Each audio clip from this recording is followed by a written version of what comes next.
Abhi Creations. Today I am going to unboxing the Realme 3 Pro. It's a very budget oriented and flagship phone.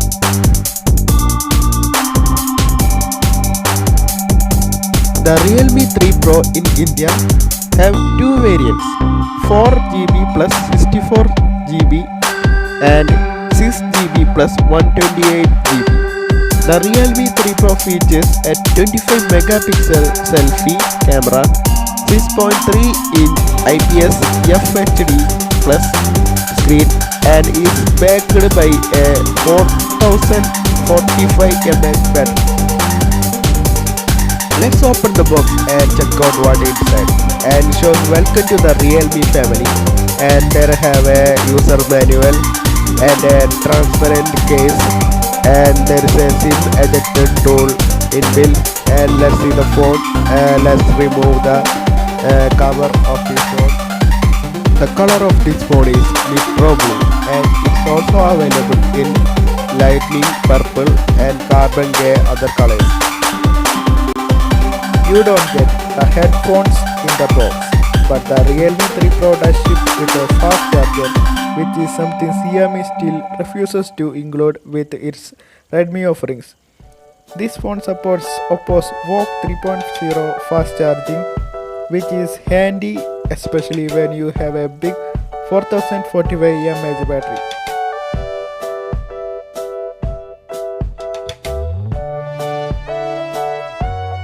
The fingerprint sensor works well, and there is face recognition too, which works fast just like on most other Realme devices. The Realme 3 Pro is the company's latest flagship design, designed to take on the Redmi Note 7 Pro from Xiaomi. It features some new colors options and the same small notch and slim bezels. The 6.3-inch Full HD Plus IPS display produces vivid colors and is very legible under direct sunlight.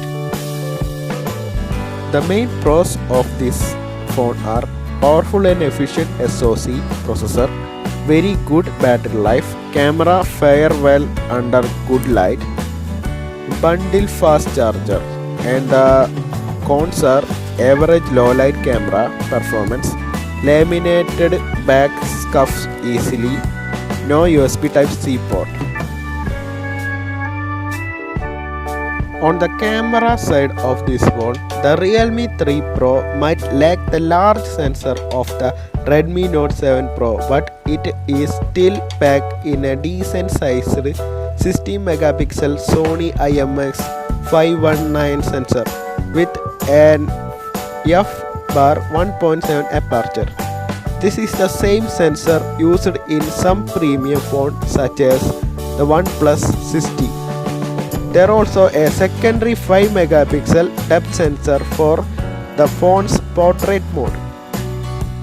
The Realme 3 Pro captures very good detail in landscape shot taken in daylight.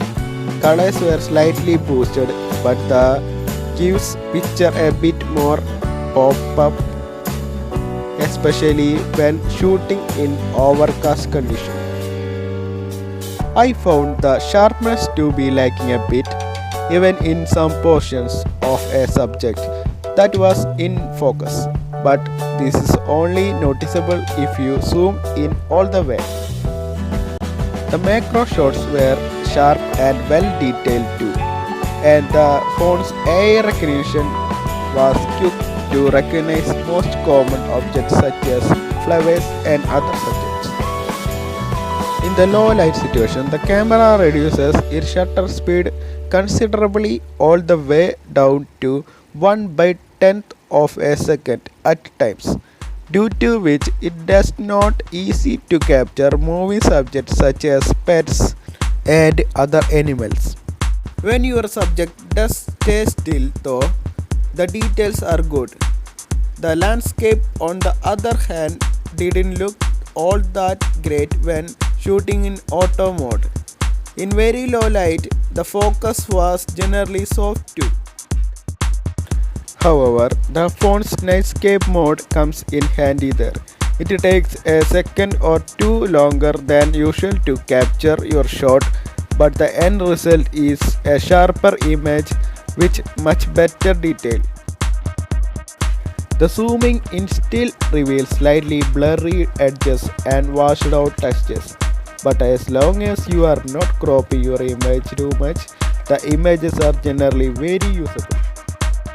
The depth sensor of this camera does a very good job with edge detection, and even in low light we got a very pleasing bokeh effect. Its camera can shoot video at a 4K resolution, but there is no stabilization. In daylight the image quality is good with decent color reproduction. At night the quality drops a bit, but noise is still handled well. At 180p resolution though, the video is stabilized.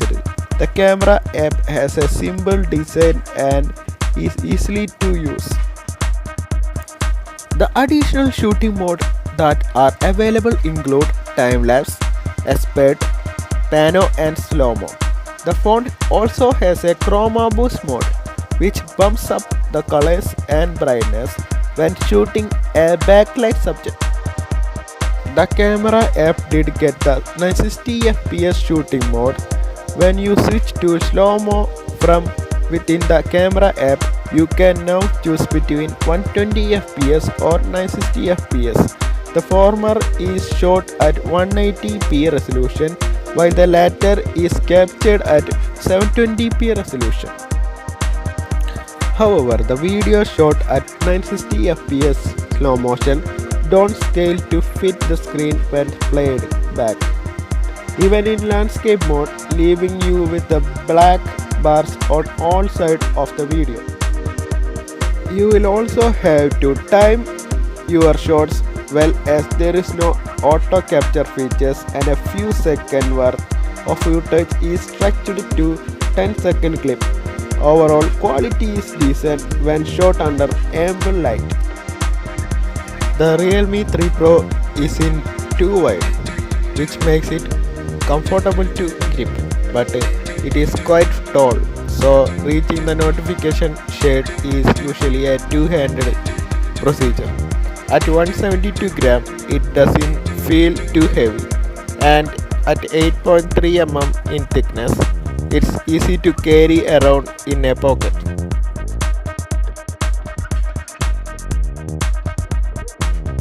The buttons are thoughtfully placed so they lined up with our fingers nicely, and there is a 3.5 mm headphone socket and micro USB port and a single speaker placed at the bottom.